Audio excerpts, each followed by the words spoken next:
Yes, Hi, Geeta. Hi, Geeta. My name is Arvinder. I'm located here in Central Florida, in Seminole County. My work is around mental wellness and just kind of getting resources to the people who need resources uh, in the area of wellness. How about you?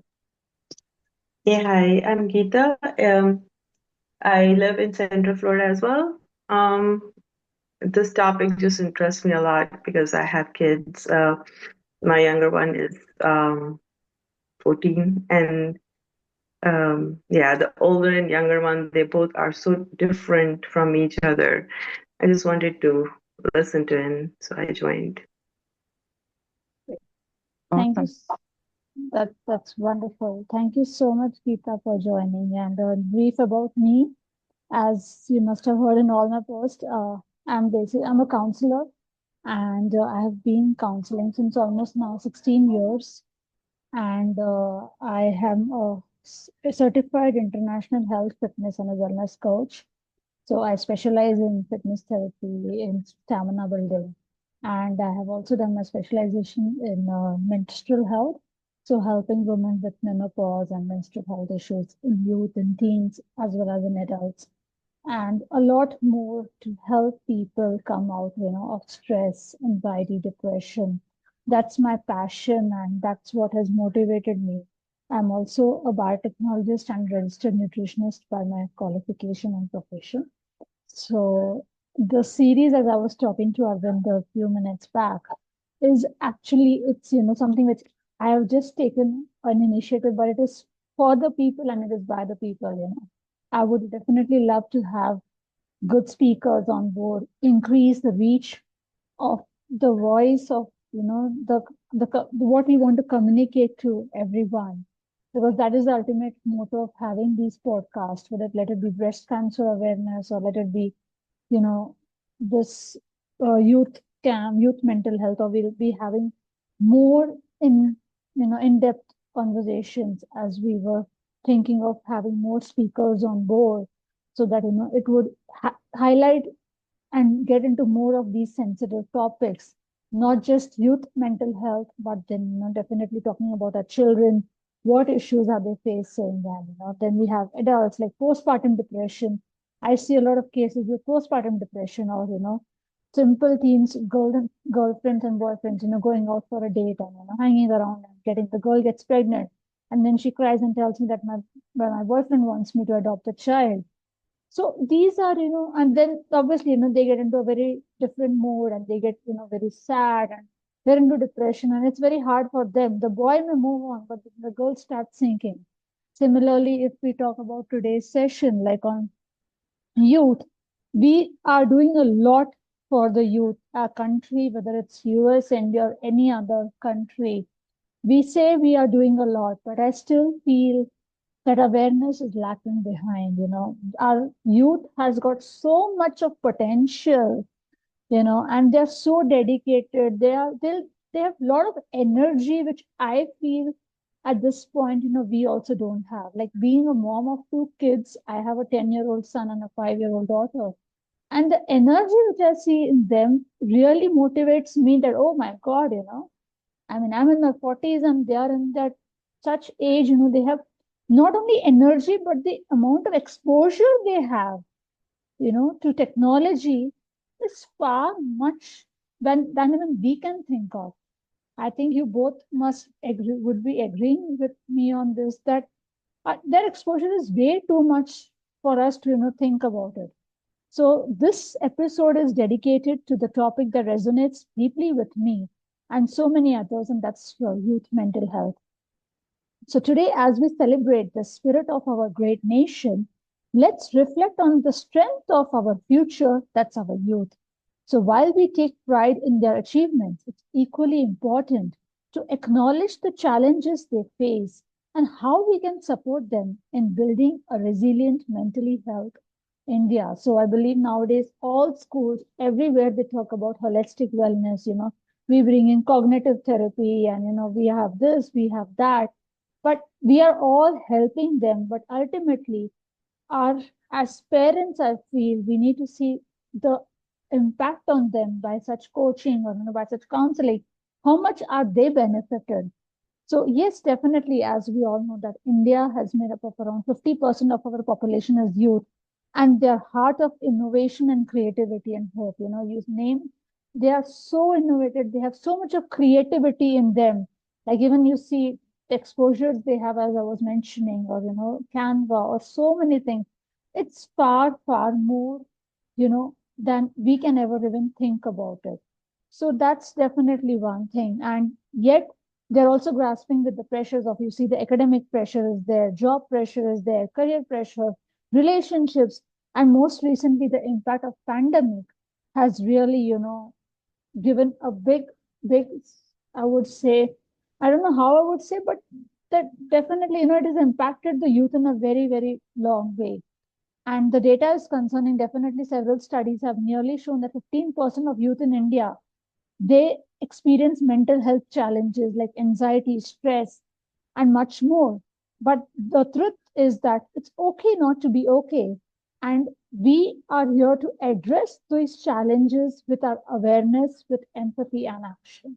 So that's what we are doing, and that's what we are here for, wherein we are trying to address these challenges. The only objective and the goal for these podcasts is to address the problems, whether it's in youth, women, or whoever, irrespective of the age group.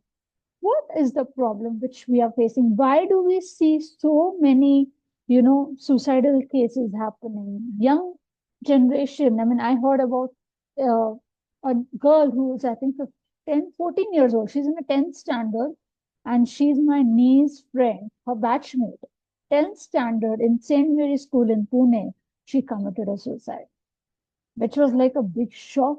I mean, she used to sit with my niece, my brother-in-law's daughter, and that girl, she committed suicide, and her impact happened on my niece because she started, every time she used to call me, I'm very close to her, so she used to call me. Her name is Sejal, and Chachi, this is what has happened, and it is.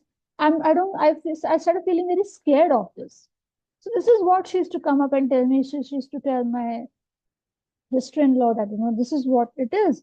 And to be very honest, these little things, see, nowadays kids, when we talk about newspaper, they may not read the newspaper, but they get all news on social media.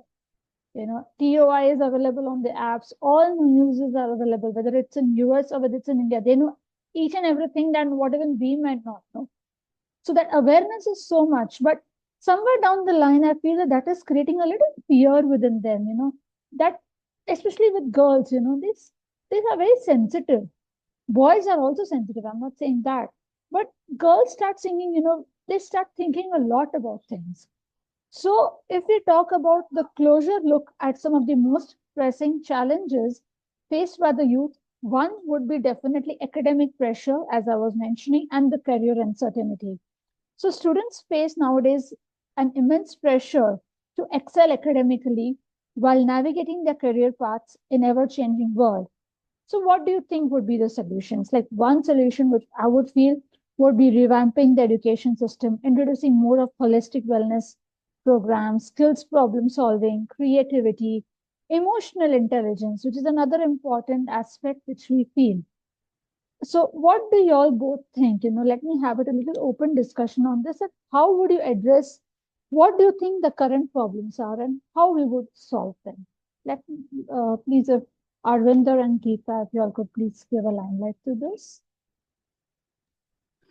Oh my gosh, Pooja, you have said so many things and hit in so many different areas that absolutely need attention, need focus, and need support.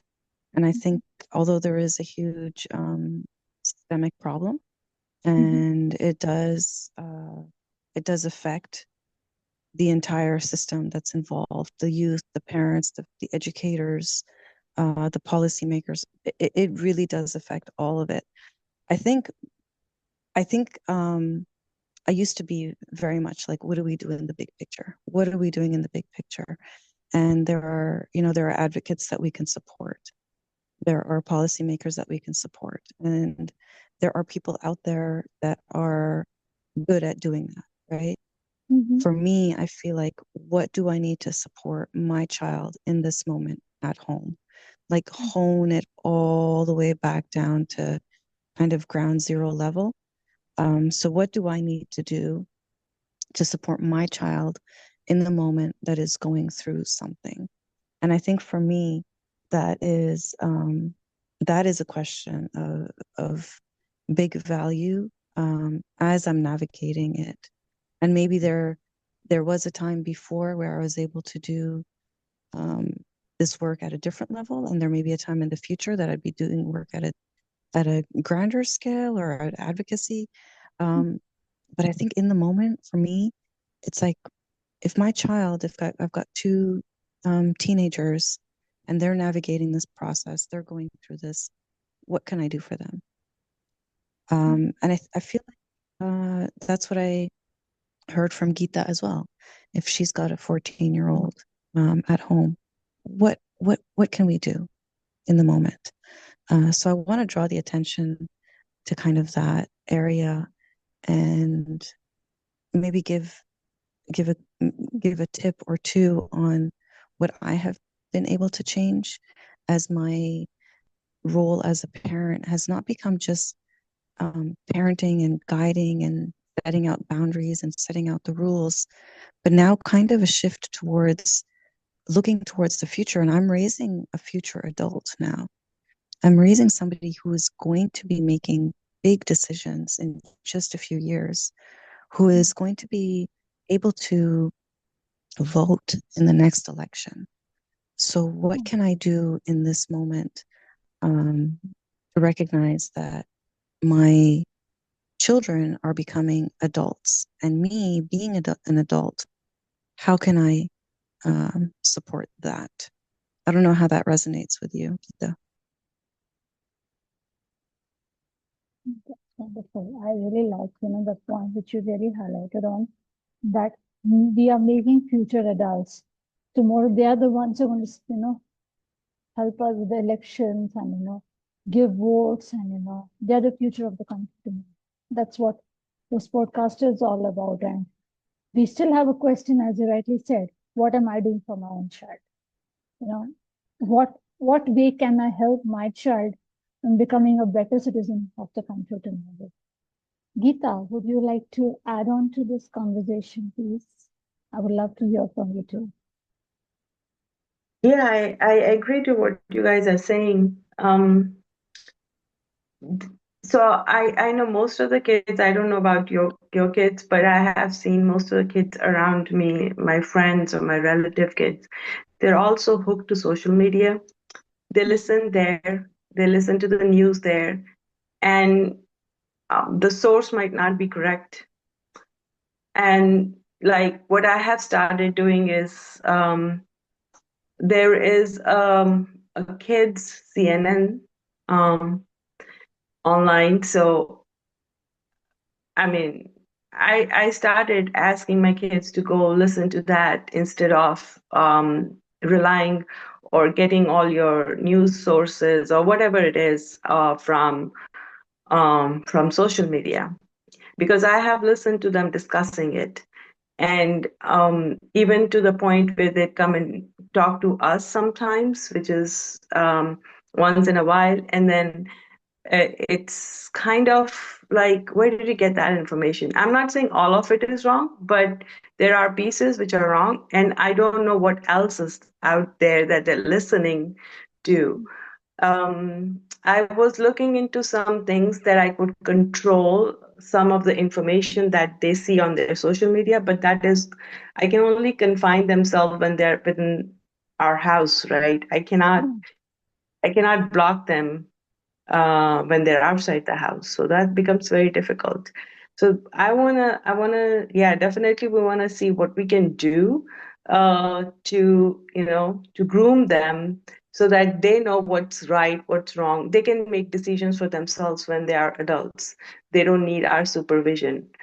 Um, yeah, that's where I am also struggling to figure things out, and I often talk to my husband about it, but Yeah, and we try to talk to them, but there's a generation gap, and their language right now is so different than ours. They all these with Gen Zs and Gen X and whatever, all that. I'm learning with them. I try to sit with them, and try to learn and try to figure out, reduce that generation gap, but it's really difficult.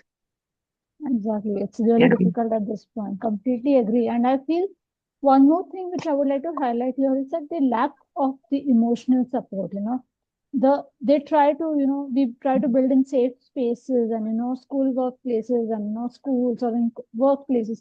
They try to, have such environment where the youth can, feel safe to express. There are nowadays many such, counseling sessions and programs are happening.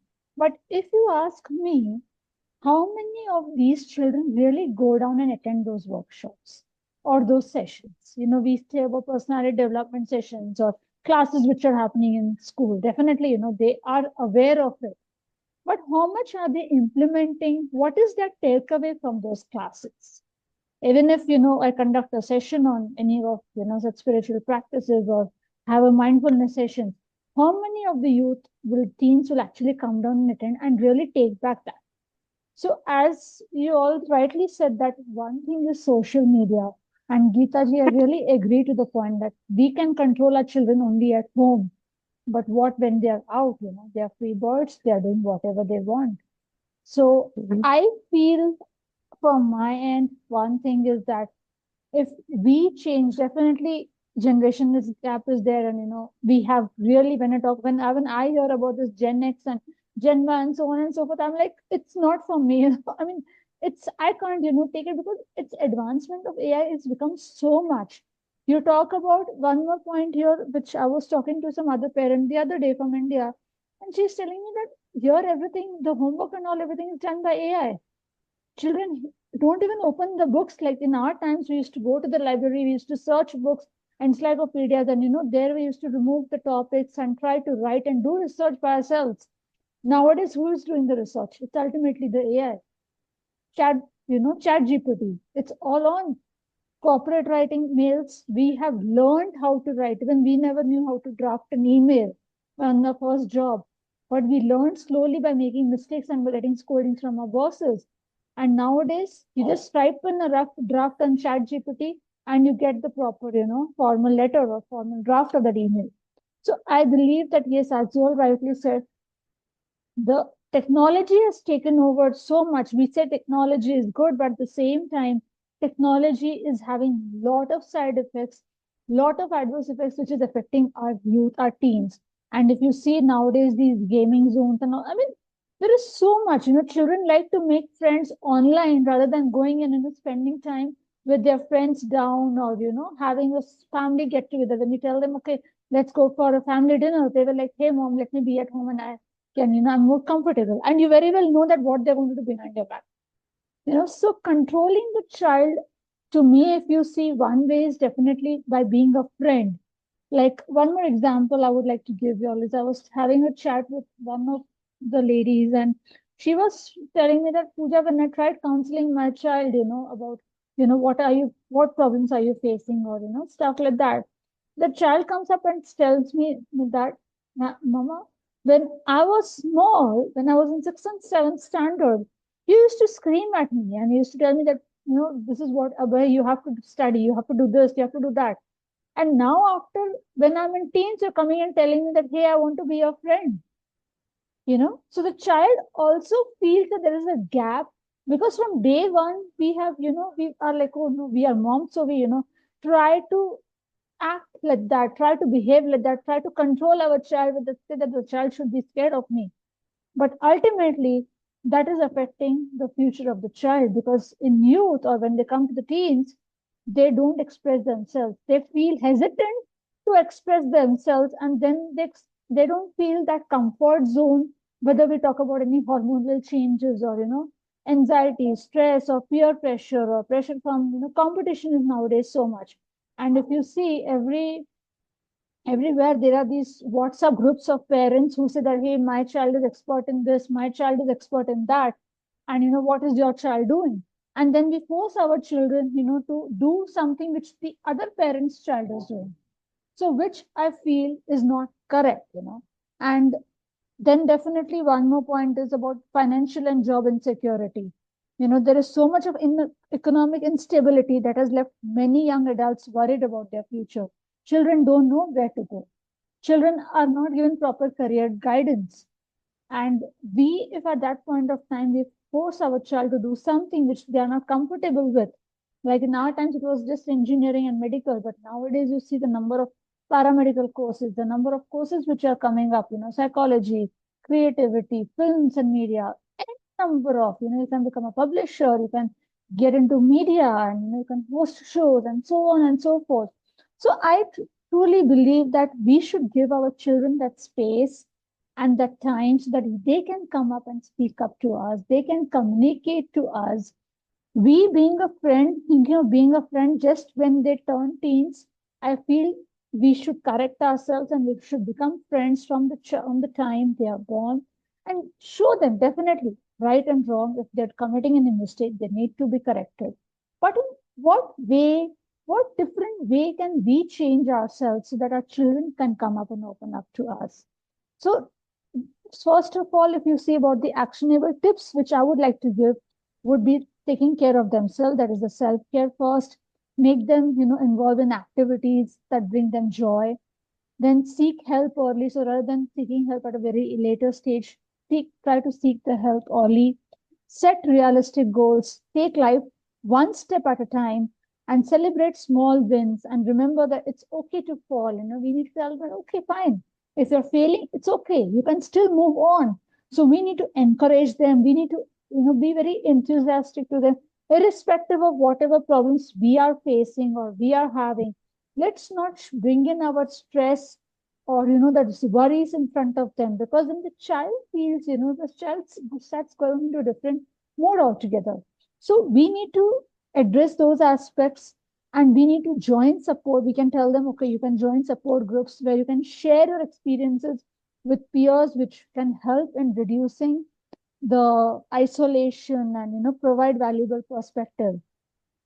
So these are some of the topics, and definitely having the initiatives by the government, of the mental health programs in schools and communities to, create more awareness. Then public-private partnerships, companies can support youth mental health by funding helplines, therapy sessions, awareness campaigns, which I feel is really going on. But we can still, have more on that, have more on such podcasts and community engagement. So every citizen can contribute by fostering a culture of kindness, inclusion, and support. So, thus, on this Republic Day, let's pledge to not only build a stronger nation, but also nurture stronger minds. Our youth are our greatest asset, and investing in their mental health is an achievement, is an investment in India's future. So if you know someone, if you feel who is struggling, take that first step to reach out. There is help, there is hope, and together we can make a difference. So thank you all for joining me today. Wishing you a very, very happy Republic Day, filled with hope, courage, and well-being. Jai Hind. So that was all from my side. If you'll have any questions or you would like to discuss, we still have a minute before we end this session. Mm. Thank you, Pooja. Thank you. Happy Republic Day to everybody. Thank you. If you all could, Thank you so much. Thank you, Pooja, for amazing awareness and topics. And I definitely agree on highlighting more and speaking more about actionable tips and going more into that. I've put my information in the chat, so I'd love to connect with anybody and just continue the conversations and keep it going. Thank you so much. Thank you both of you for joining. And I would love to, if you all could please share your feedbacks about today's session in the groups, that would really help in, spreading more the awareness of such programs. And as Arvinder and I were talking, Geeta, if you know somebody who can join in this, these sessions, or, we would like to spread the message to more and more people.